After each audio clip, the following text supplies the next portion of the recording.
शादीशुदा लोगों की जिंदगी देखकर समझ आई हीरो हीरोइन के मिलते ही फिल्म खत्म क्यों कर देते हैं। आजकल की औलाद से ज्यादा तो मच्छर फरमानबरदार हैं, मगरिब से पहले घर तो आ जाते हैं।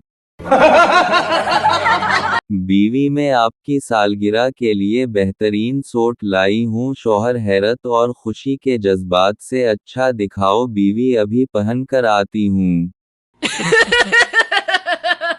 मियाँ बीवी को आपस की मोहब्बत में इजाफे के लिए एक दूसरे की तारीफें करनी चाहिए और इस दौरान अपनी हंसी पर काबू रखना चाहिए। दूसरे ममालिक में सबूत इकट्ठा करो, पाकिस्तान में ये हंस रहा है उसी ने किया होगा। किसी लड़की को इतने मैसेज ना करो कि वो खुद को कटरीना और तुम्हें कमीना समझने लगे। चाय में लेस डब्बू के खाएं, मजा ना आए तो दोबारा ऐसी वाहियात हरकत ना करें। अगर लोगों के दिलों में जिंदा रहना चाहते हैं तो लोगों से पैसे उधार ले लें। ग्रुप की दोस्ती अच्छी नहीं फराज, यहाँ नूर की इड में नूर बख्श निकलता है।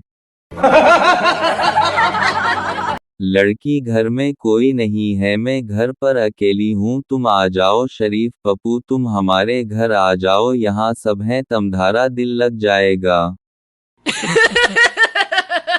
लो जी, आज फिर तौसीवी सारे वेखो असली ऑनलाइन परचय। छोटे छोटे अल्फाज इंसान को हमेशा के लिए गुलाम बना देते हैं, जैसे कबूल है कबूल है कबूल है। लड़कियों के पास समोसा खरीदने के पैसे नहीं होते और कंधे पर पर्स ऐसे लटकाया होता है जैसे अभी बैंक लौट कर आई हूँ। व्हाट्सएप पर रिश्तेदारों के नेक स्टेटस देखकर लगता है खानदान में खराब तो बस मैं ही हूँ। मोहब्बत पहले अंधी थी, फिर इसने अपना इलाज करवा लिया, अब मोहब्बत शक्ल भी देखती है और बैंक बैलेंस भी।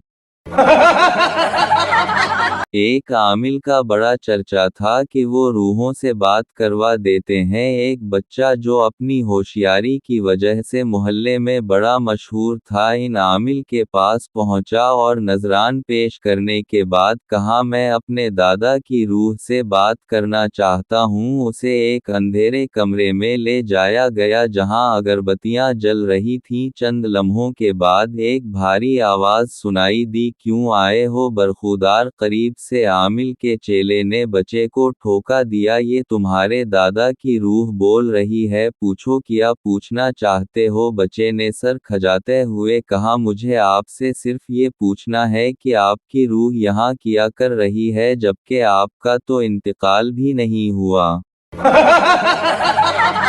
एक आदमी तलवार लिए मस्जिद में आया और आवाज लगाई, आप में से कोई सच्चा मुसलमान है? एक बुजुर्ग बोले, मैं हूँ। आदमी उनको बाहर ले गया और इनके कदमों में बकरा ज़बा किया, फिर मस्जिद में गया, तलवार से खून टपक रहा था, लोग डर गए और वो बोला, और कोई सच्चा मुसलमान है? किसी ने आवाज लगाई, मौलवी साहब हैं। मौलवी गुस्सा से बोला, झूठ बोलता है कमीना, मैं तो ऐलान करवाने आया था कि परसों से केबल नहीं आ रही।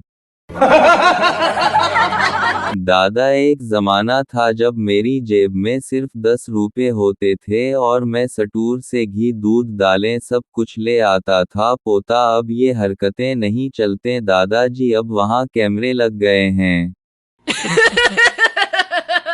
अक्सर लोग कहते ही कि शादी के बाद एडजस्ट करना पड़ता है, पर इतना। आज मुझे एक लड़की ने बोला, तुम बहुत क्यूट हो, मैंने ब्लॉक कर दिया, साढ़े नाल मजाक। औरतें जितना मर्जी लेमू पानी, रूह अफ़ज़ा लस्सी और सत्तू पी लें, लेकिन उनके कलीजे को ठंड शौहर से लड़ाई करके ही पड़ती है। हर किसी को सफाई मत दो, आप इंसान हो, सिर्फ एक्सल नहीं। टीचर वो कौन सी चीज है जो खाने से हमारी नजर कमजोर नहीं होती? पप्पू घास। टीचर वो कैसे? पप्पू सर, बकरी को कभी आपने चश्मा पहने देखा है क्या?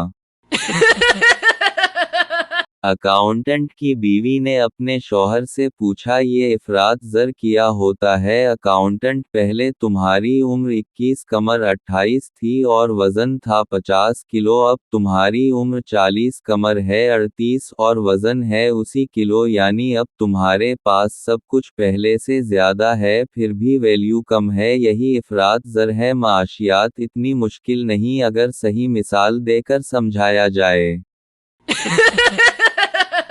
पूरी छीनक का मतलब किसी ने आपको याद किया और जो छीनक आधे रास्ते में रुक जाए तो समझ लें कि किसी को आपकी याद आई मगर उसने दफा करो कहकर टाल दिया।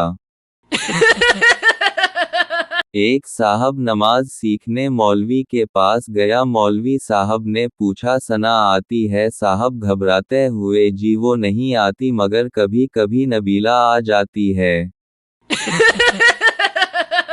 एक खरगोश बम लेकर चिड़िया घर में घुस गया और आवाज लगाई, तुम सबके पास 1 मिनट है यहाँ से निकलने के लिए। कछुआ बोला, वाह कमीने वाह, सैदही तरह बोल के टारगेट में ही हूँ।